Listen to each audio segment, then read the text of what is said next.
Hey students, welcome back to my channel Bansal Biology. आज का जो वीडियो है इसमें हम डेफ बायो के 2023 दिसंबर के सॉल्यूशंस देखने वाले हैं। So let's get started with the lecture guys.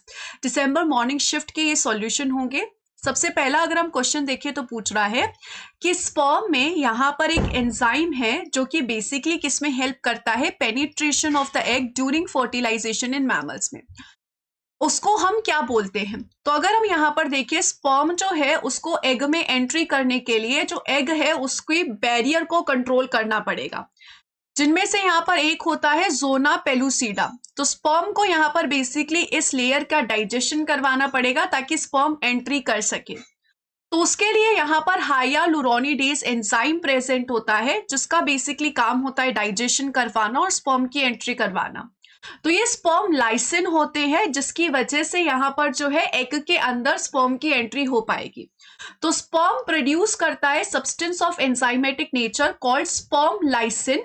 In mammals it is called as hyaluronidase. तो ये हाइयालुरोनिडेज होते हैं जो कि यहाँ पर हेल्प करेंगे स्पर्म को एंट्री करने के लिए बाय डाइजेशन। तो ये ऑप्शन यहाँ पर बिल्कुल सही होगा। If we move towards the next question था which of the following statements regarding the developmental potential of cell in embryo is incorrect? आपको यहाँ पर incorrect बताना है, इनमें से कौन सी स्टेटमेंट है।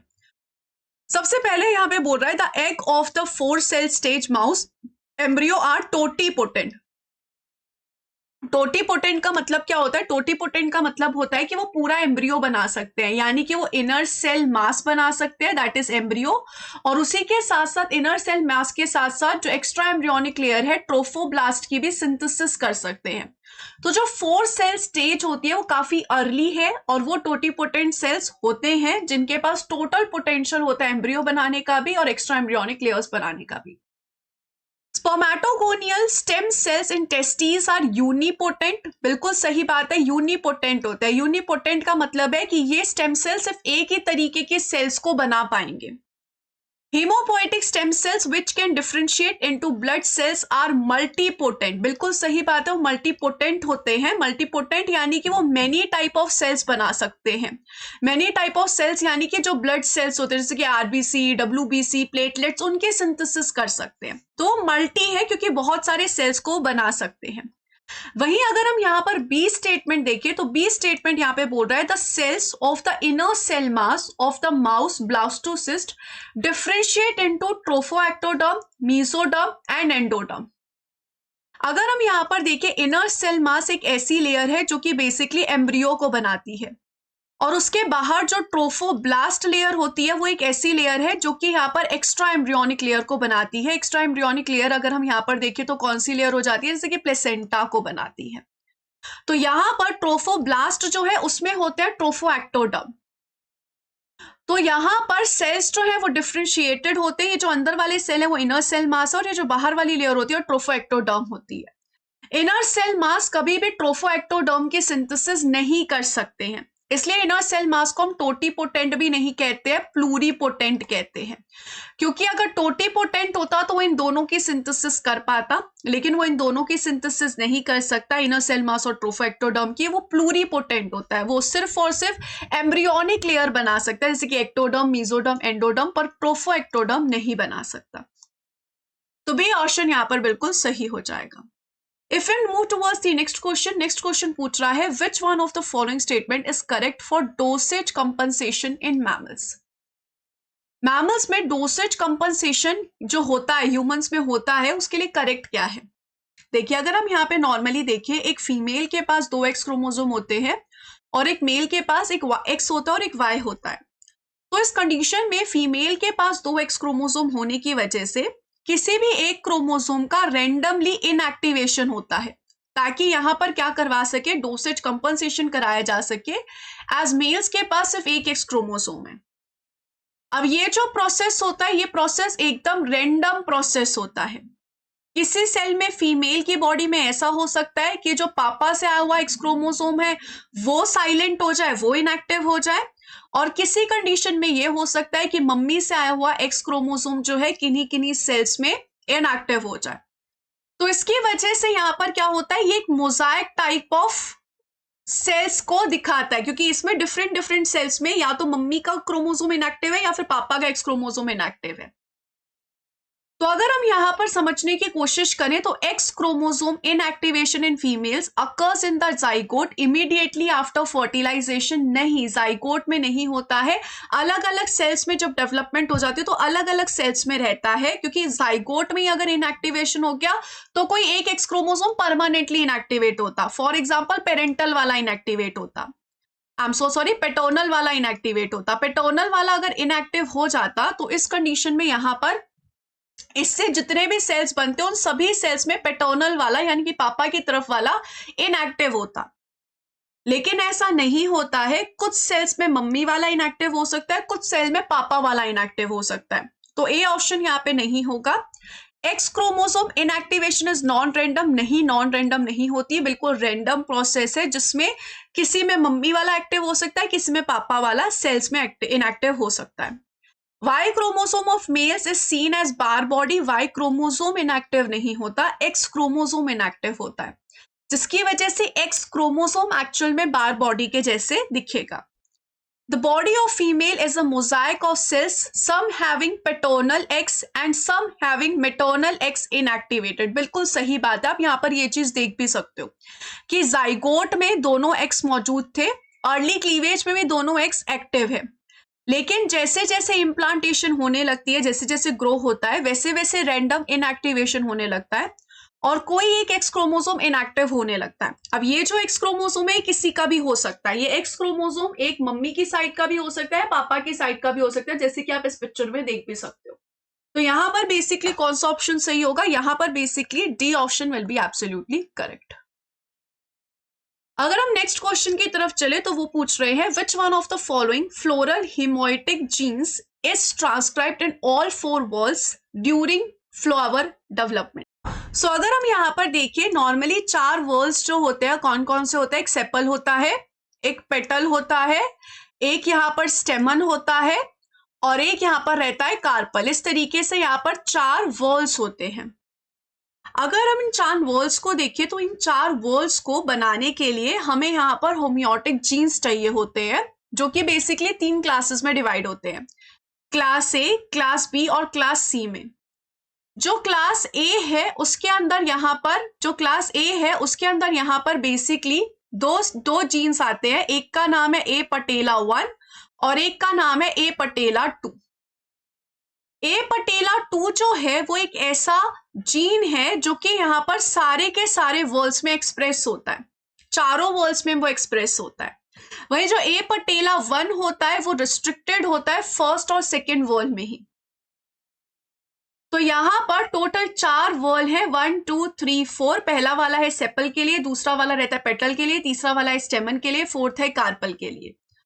तो ए पटेला 2 एक ऐसा जीन है जो चारों ही वर्ल्ड में एक्सप्रेस होता है, तो यहाँ पर बी ऑप्शन जो होगा वो बिल्कुल सही हो जाएगा। अगर हम यहाँ पर नेक्स्ट क्वेश्चन की तरफ चले तो नेक्स्ट क्वेश्चन बेसिकली आपको यहाँ पर क्या कह रहा है? Several extracellular mechanisms lead to intracellular changes to regulate stem cell behaviour during development. Based on this which one of the following statement is not true. कह रहा है कि जो स्टेम सेल होते हैं उसमें बाहर से जो मैसेजेस आते हैं, एक्स्ट्रा सेल्यूलर यानी कि बाहर से जो मैकेनिज्म हो रहा है, मैसेजेस आ रहे हैं, वो स्टेम सेल में अंदर चेंजेस लेकर आते हैं, इंट्रासेल्यूलर चेंजेस लेकर आते हैं। तो इसके बेसिस पे आपको ये बताना है कि कौन सी स्टेटमेंट जो है वो सही नहीं है। सो अगर हम यहाँ पर देखिए, जो स्टेम सेल्स होते हैं वो बेसिकली 2 तरीके के होते हैं, एक होता है सिमेट्रिक स्टेम सेल और एक होता है asymmetric stem cells. Symmetric division वाले जो स्टेम सेल्स होते हैं उनमें जो स्टेम सेल का डिवीजन होगा तो दोनों जो सेल्स बनेंगे वो दोनों ही स्टेम सेल्स होंगे। रीजन बीइंग इन सेल्स के अंदर जो साइटोप्लाज्मिक डिटर्मिनेंट है, साइटोप्लाज्मिक डिटर्मिनेंट क्या होता है? ये कुछ फैक्टर्स होते हैं जो सेल्स को बताते हैं कि आपको ये करना है, काम ये आपको स्पेसिफिकली करना है। तो ये जो साइटोप्लाज्मिक डिटर्मिनेंट्स होते हैं ये दोनों ही सेल में इक्वली डिवाइड होते हैं, और ये जो साइटोप्लाज्मिक डिटर्मिनेंट है ये इन दोनों को क्या कहते हैं कि आप स्टेम सेल ही बने रहो, तो ये दोनों में इक्वली डिवाइड होंगे। लेकिन जब एसिमेट्रिक डिवीजन होता है उस कंडीशन में एक सेल तो क्या रहता है, एक सेल तो रहता है स्टेम सेल, और एक सेल जो है वो क्या हो जाता है, डिफरेंशिएट हो जाता है। किस चीज में डिफरेंशिएट हो जाता है, किसी स्पेसिफिक सेल में डिफरेंशिएट हो जाता है, जैसे कि स्किन सेल में डिफरेंशिएट हो गया, या फिर मसल सेल में डिफरेंशिएट हो गया, किसी स्पेसिफिक सेल में डिफरेंशिएट हो जाता है।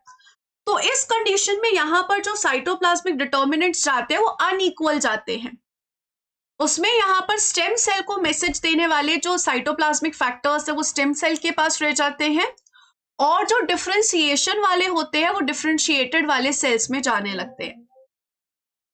तो यहां पर आप देख भी सकते हैं, regulation bye cytoplasmic determinants, the partitioning of which occurs at cytokinesis. Cytokinesis यानी कि सेल डिवीजन के टाइम पे ये फैक्टर्स डिवाइड हो जाते हैं। As a result stem cell divide, factors determining cell fate are either selectively partition to one daughter, यही बोला है कि जो डिटर्मिनेंट्स है स्पेसिफिकली वो एक सेल में चले जाएंगे, या फिर जो दोनों सेल्स है डॉटर सेल्स है वो उनको शेयर करेंगी तो सिमेट्रिक डिवीजन में जा रही है। अगर सेम फैक्टर्स दोनों में जा रहे हैं तो वो क्या बनाएगी, वो दोनों सेम सेल्स बनाएंगे, जैसे कि स्टेम सेल्स। अगर यहाँ पर एक सेल स्पेसिफिकली कोई डिटर्मिनेंट ले गया स्टेम सेल का, तो वो स्टेम सेल बन जाएगा और दूसरा सेल डिफरेंशिएट हो जाएगा। अब यहां पर आपको नॉट ट्रू बताना था।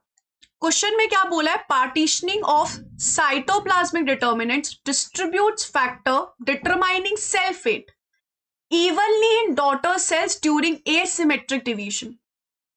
Evenly in daughter cells asymmetric division में नहीं होता है, सिमेट्रिक डिवीजन में होता है। CSIR ने सारी स्टेटमेंट सही दी, लेकिन लास्ट में एक शब्द जो है उसको चेंज कर दिया। एसिमेट्रिक डिवीजन में अनइक्वल डिवीजन होता है, जब सिमेट्रिक डिवीजन होता है तब दोनों सेल्स के पास इक्वल अमाउंट में जाता है, इवनली डिस्ट्रीब्यूट होता है। तो यहां पर सी ऑप्शन जो है वो गलत हो गया, और उस हिसाब से सी ऑप्शन जो है वो करेक्ट हो गया। Let's move towards the next question. Next question जो है वो यहाँ पर बेसिकली आ रहा है फ्रॉम वल्वा फॉर्मेशन। अगर हम वल्वा फॉर्मेशन की बात करें तो वल्वा फॉर्मेशन में बेसिकली यहाँ पर एंकर सेल होता है, और उसी के साथ साथ यहाँ पर ऐसे सेल्स होते हैं जो वल्वा बनाने वाले हैं। तो एंकर सेल जो है वो बेसिकली जो वल्वा बनाने वाले सेल्स हैं उनको मैसेज देते हैं, जिसकी वजह से वल्वा फॉर्मेशन हो पाती है। अगर हम यहाँ पर स्पेसिफिकली समझने की कोशिश करें इस चीज को, तो एंकर सेल यहाँ पर एक सिग्नल मॉलिक्यूल रिलीज करता है जिसका नाम होता है लिन3। ये जिस सेल के पास सबसे ज्यादा पहुंचता है वो सेल प्राइमरी फेट लेता है। यहाँ पर प्राइमरी फेट लेने का मतलब है कि हर एक सेल जो है वो आगे जाके वल्वा की फॉर्मेशन में कुछ कुछ करेगा। तो फेट मतलब क्या होता है, आगे जाके वो क्या करेगा। तो यहाँ पर वो वल्वा का बिल्कुल सेंट्रल पार्ट बनाने वाला है। जिनके पास लिन3 थोड़े कम अमाउंट में बनता है वो यहाँ पर सेकेंडरी फेट लेते हैं, और जिनके पास बिल्कुल ही कम पहुंचता है वो टर्शरी फेट लेते हैं। इस तरीके से यहाँ पर ये कहानी होती है। अब इन्होंने फर्स्ट कंडीशन में क्या कहा है, फर्स्ट कंडीशन में इन्होंने इतनी सारे सेल्स को प्राइमरी सेल्स बना दिया है, बहुत सारे सेल्स प्राइमरी सेल्स बन चुके हैं। तो ये कंडीशन कब होगी, ये कंडीशन सिर्फ तभी हो सकती है जब लिन3 का अमाउंट बहुत ज्यादा हो, क्योंकि लिन3 is basically responsible for primary fate. जितना ज्यादा लिन3 होगा उतने ज्यादा सेल्स प्राइमरी फेट में जाएंगे। तो लिन3 यहाँ पे ज्यादा हुआ होगा, इन तीनों सेल्स को लिन3 ज्यादा मिला होगा, जिसकी वजह से ये तीनों प्राइमरी फेट में गए हैं। सेकेंड कंडीशन में यहाँ पे प्राइमरी फेट है, फिर सेकेंडरी फेट वाले सेल्स और फिर टर्शरी फेट वाले सेल्स है, यानी कि ये लगभग नॉर्मल डेवलपमेंट की कंडीशन आपको लग रही है। इस कंडीशन में सारे टर्शरी फेट में है, यानी कि इस कंडीशन में हम कह सकते हैं कि लिन3 मौजूद ही नहीं होगा या बहुत कम लिन3 रहा होगा, जिसकी वजह से प्राइमरी और सेकेंडरी फेट आया ही नहीं। तीसरी कंडीशन में यहां पर प्राइमरी फेट और फिर सीधा टर्शरी फेट है, यानी कि यहां पर भी कुछ तो गड़बड़ रही है। तो अगर हम यहां पर देखिए ऑप्शंस क्या है, wild type worms grown on empty vector RNA i, लिन3 mutant with stop codon in exon 3। इसके अलावा यहां पर बोला गया है wild type worms grown on लिन3 RNA interference, wild type worms expressing a multi copy of extra chromosomal array of lin3 gene। तो यहां पर कौन सा ऑप्शन सही होगा हम यहाँ पे समझने की कोशिश करते हैं। देखिए फर्स्ट वाले में हमें क्या चाहिए, फर्स्ट वाले में हमें लिन3 जो है वो ज्यादा चाहिए। अब लिन3 ज्यादा कब होगा, देखो यहां पे ध्यान से पढ़ो, wild type worms expressing a multi copy of extra chromosome array of लिन3 जीन। यानी कि यहां पर क्या हो रहा है, लिन3 की एक्स्ट्रा कॉपीज बन रही है, एक्स्ट्रा कॉपीज बन रही है, यानी कि लिन3 जीन ज्यादा अमाउंट में प्रेजेंट है। अगर लिन3 जीन ज्यादा अमाउंट में प्रेजेंट है तो ज्यादा प्रोटीन की सिंथेसिस होगी। तो यहां पर हम क्या कह सकते हैं, डी का कौन सा ऑप्शन सही होगा, फर्स्ट सही होगा, क्योंकि इस कंडीशन में लिन3 का अमाउंट ज्यादा होगा, और लिन3 अगर ज्यादा है तो उस कंडीशन में यहाँ पर प्राइमरी फेट वाले सेल्स जो होंगे उनका अमाउंट बढ़ेगा, क्योंकि यहाँ पर लिन3 का अमाउंट ज्यादा हो रहा है। अब इसके पास भी लिन3 ज्यादा अमाउंट में जा रहा है और इसके पास भी लिन3 ज्यादा अमाउंट में जा रहा है।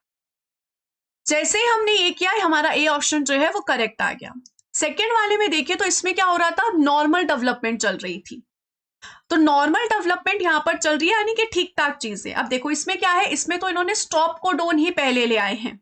स्टॉप कोडोन पहले लाने का मतलब यहाँ पर क्या है कि लिन3 की जो डेवलपमेंट है वो यहाँ पर हो नहीं पाएगी, क्योंकि स्टॉप कोडोन पहले ही आ गया। स्टॉप कोडोन पहले ही आने का मतलब क्या है, सिंथेसिस पूरी ही नहीं हो पा रही। तो इस कंडीशन में सिंथेसिस पूरी ना होने की वजह से लिन3 बनेगा नहीं। तो इस कंडीशन में यहाँ पर डेफिनेटली क्या होने वाला है, टर्शरी फेट आएगा, प्राइमरी फेट आएगा ही। तो यहाँ पर बी का क्या हो गया, थर्ड हो गया। नेक्स्ट यहाँ पर अब हमारे पास दो है, एक में नॉर्मल डेवलपमेंट चल रही है और एक में प्राइमरी फेट है, फिर टर्शरी फेट सीधा आ गया। तो यहाँ पर अब हमारे पास दो है, wild type worms given a lin3 interference, wild type worms grown on empty vector RNA interference। अब RNA interference हमें पहले समझना पड़ेगा क्या होता है। RNA interference में यहाँ पर आपके पास miRNA होता है जो कि mRNA से जाके बाइंड कर देता है और mRNA को एक्सप्रेस होने का मौका ही नहीं देता। mRNA जो है इस कंडीशन में एक्सप्रेस नहीं हो पाता। तो इस कंडीशन में यहाँ पर ये लिन3 mRNA के साथ जाके बाइंड कर रहा होगा, जिसकी वजह से ये जो लिन3 का प्रोटीन है वो बन ही नहीं पाएगा। लिन3 का जो प्रोटीन है उसकी सिंथेसिस ही नहीं हो पाएगी। तो यहाँ पर ये कब होगा, wild type worms grown on लिन3 RNA इंटरफेरेंस। तो इस कंडीशन में यहाँ पर लिन3 प्रॉपरली बन नहीं पाएगा, जिसकी वजह से यहाँ पर आपको ज्यादा टर्शरी फेज में सेल्स जो है दिख रहे हैं। वहीं जब हमने एम्प्टी वेक्टर दिया, जब वेक्टर जो था वो एम्प्टी हमने ट्रांसफर किया, तो उस कंडीशन में यहां पर आरएनए इंटरफेरेंस हो नहीं पाएगा, क्योंकि आपने एम्प्टी वेक्टर ट्रांसफर किया है। तो इस कंडीशन में यहां पर जो है नॉर्मल डेवलपमेंट हो जाएगी। तो यहां पर कौन सा ऑप्शन सही हो जाएगा, A option is absolutely correct. Question को देखिए ऐसा लगता है कि क्वेश्चन बहुत कॉम्प्लिकेटेड है, लेकिन अगर आप इसको ध्यान से देखते हैं तो मैच द कॉलम की खासियत होती है कि अगर आपको एक दो ऑप्शंस भी आते हैं ना तो आराम से आप क्वेश्चन को ठीक से कर सकते हो। तो यहां पर कौन सा ऑप्शन सही हो जाएगा, A option is absolutely correct. Let's move towards ये नेक्स्ट क्वेश्चन। नेक्स्ट क्वेश्चन यहां पर पूछा है, डिफरेंट आपके सामने स्टेटमेंट्स रखिए, आपको बतानी है ट्रू स्टेटमेंट क्या है। जैसे कि सबसे पहली स्टेटमेंट है, Xenopus egg has yolk and hence undergo a meroblastic cleavage. देखिए जो ज़ीनोपस होता है यानी कि फ्रॉग का जो अंडा होता है वो मीरोब्लास्टिक क्लीवेज नहीं जाता है, होलोब्लास्टिक क्लीवेज जाता है। होलोब्लास्टिक क्लीवेज का मतलब है कि जो क्लीवेज होगा वो उसके थ्रू आउट द एग में क्रॉस करेगा। तो यहां पर जो ज़ीनोपस होता है उसमें जो क्लीवेज प्लेन है वो अंडे के थ्रू आउट अंडे के पास करती है। तो यहां पर आप इस चीज को देख भी सकते हो कि फ्रॉग में बेसिकली होलोब्लास्टिक क्लीवेज चलता है, मीरोब्लास्टिक नहीं चलता। तो ये ऑप्शन गलत हो गया, ए ऑप्शन गलत हो गया। इसको काट दो, इसको काट दो। अब मुझे यहां से ये श्योर हो गया कि डी ऑप्शन तो एब्सोल्युटली करेक्ट है, फिर भी देख लेते हैं। Prevention of tubal pregnancy is one of the major function of zona pellucida in humans. Tubal pregnancy का मतलब होता है कि जो एम्ब्रियो है वो नॉर्मली यूट्रस में जाके इम्प्लांट होता है। यूट्रस की जगह वो फेलोपियन ट्यूब में अगर इम्प्लांट हो जाएगा तो उस चीज को हम यहाँ पर क्या कहते हैं, ट्यूबल प्रेगनेंसी कहते हैं। जोना पेलुसिडा जो है वो इस चीज को प्रिवेंट करती है, वो ओविडक्ट से जो सेल्स हैं, एम्ब्रियो के जो सेल्स हैं उनको एडहेयर ही नहीं होने देती, चिपकने ही नहीं देती। तो वो यहाँ पर क्या प्रिवेंट करती है, एक्टोपिक प्रेगनेंसी या फिर ट्यूबल प्रेगनेंसी को प्रिवेंट करती है। तो डी ऑप्शन पक्का सही है, ए ऑप्शन पक्का गलत है, बी और सी में सारा का ही खेल है। Sodium pumps activity in the trophoblast helps in the formation of blastocele of mammalian blastocyst। Blastocoel basically क्या होती है, ब्लास्टोसील बेसिकली एक कैविटी होती है जो कि यहाँ पर एम्ब्रियो के अंदर धीरे धीरे डेवलप होती है, जैसे जैसे जो सेल है उसका क्लीवेज चलता रहता है। अब शुरुआत में ये चीज नहीं होती है, लेकिन धीरे धीरे ये कैविटी बनती है। तो यहां पर बोल रहा है कि ये कैविटी क्यों बन रही है, क्योंकि जो ट्रोफोब्लास्ट के सेल्स है वो सोडियम पंप के थ्रू सोडियम भेज रहे हैं, जिसकी वजह से कैविटी बन रही है। इस प्रोसेस को अगर हम देखें तो कैविटेशन इस प्रोसेस को कहा जाता है, जिसमें ट्रोफोब्लास्ट सेल्स जो है वो फ्लूइड सिक्रीट करते हैं। इस तरह यहाँ पर ये जो स्पेस बनानी है उनको यहाँ पे फ्लूइड भेजते हैं। उसी के साथ साथ सोडियम पंप जो है उसको यूज करके सोडियम भी सेल के अंदर जाता है, और हमें पता है जहां पर सोडियम ज्यादा होगा वहां पर वाटर भी जाएगा ड्यू टू ऑस्मोसिस। तो सोडियम आने की वजह से यहाँ पे वाटर भी आएगा, जिसकी वजह से कैविटी की फॉर्मेशन होगी, और कैविटी की फॉर्मेशन होने की वजह से ब्लास्टोसील बन जाएगा। तो यहाँ पर सी ऑप्शन भी बिल्कुल करेक्ट हो जाएगा। Embryonic transcribe beta catenin in blastomeres of sea urchin embryos regulate the autonomous specification of micromeres। तो देखिए सी ऑर्चिन में बेसिकली दो ट्रांसक्रिप्शन फैक्टर्स होते हैं, डिसहेविल्ड और बीटा कैटेनिन। स्टार्टिंग में ये दो होते हैं जो कि बेसिकली एग साइटोप्लाज्म से आते हैं। यहां पर एम्ब्रियोनिक ट्रांसक्राइब्ड बोला है, बेसिकली वो एग साइटोप्लाज्म से आते हैं। तो यहां पर ये वाला ऑप्शन भी क्या हो गया, गलत हो गया। सी और डी ऑप्शन करेक्ट है, तो यहां पर D option will be absolutely correct. अगले क्वेश्चन की तरफ अगर हम यहाँ पे चले तो अगला क्वेश्चन यहाँ पर किससे रिलेटेड है, चिक के लिम्ब डेवलपमेंट से रिलेटेड है। अगर हम यहाँ पर लिम्ब डेवलपमेंट की बात करें तो लिम्ब डेवलपमेंट में यहाँ पर एक फोर लिम्ब होता है और एक हाइंड लिम्ब होता है। We all know that we have a fore limb and we have a hind limb. जो फोर लिम्ब होता है उसके लिए बेसिकली TBX5 होता है फैक्टर, और हाइंड लिम्ब के लिए TBX4 फैक्टर होता है। अब यहां पर क्या बोल रहा है, target loss of retinoic acid synthesis in four limb causes a reduction of TBX4 expression and the failure of four limb।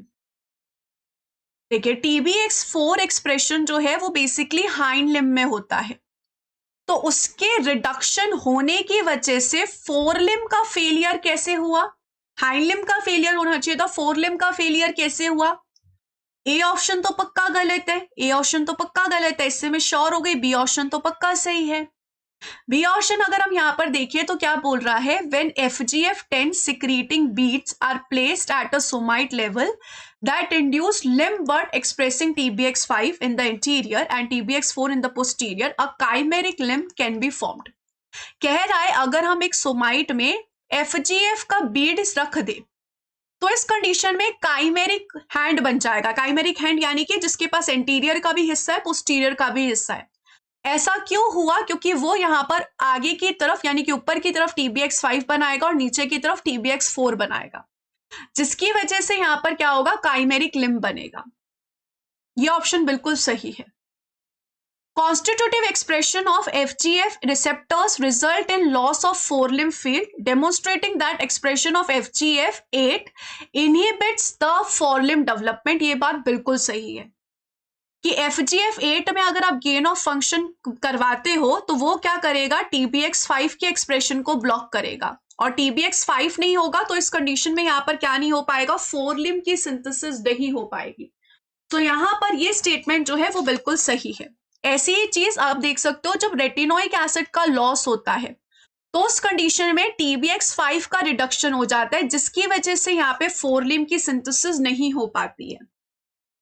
तो यहां पर कौन सा ऑप्शन सही होगा, यहां पर बी और सी ऑप्शन जो है वो सही होगा। तो इस तरीके से यहां पर इस क्वेश्चन को करना था। नेक्स्ट क्वेश्चन की तरफ अगर हम रुक करें तो नेक्स्ट क्वेश्चन यहाँ पर क्या बोल रहा है, mechanism of primary sex determination is best known in Drosophila and mammals.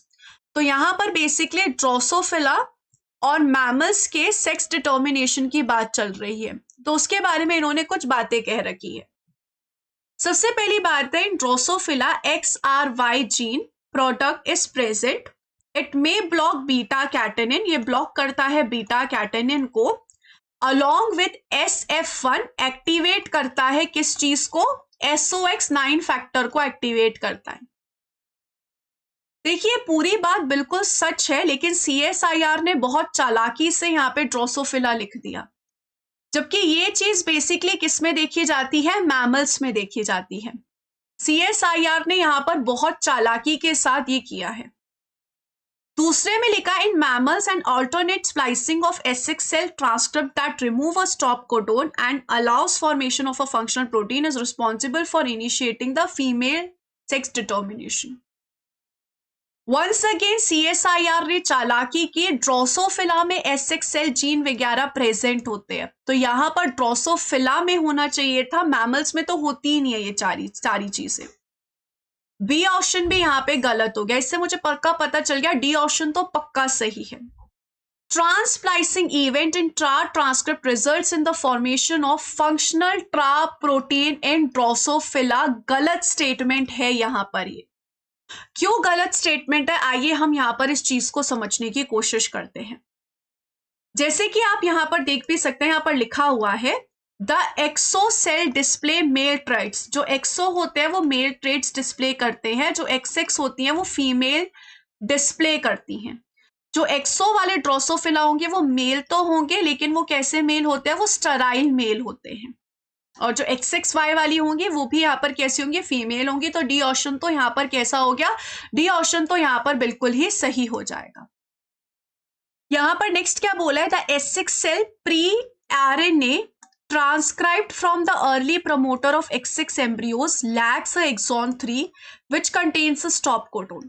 In the presence of S6 cell, the TRA transcript is alternatively spliced. कैसा होता है, अल्टरनेटिवली स्प्लाइस्ड होता है, ना कि यहाँ पर ट्रांसप्लाइसिंग होती है।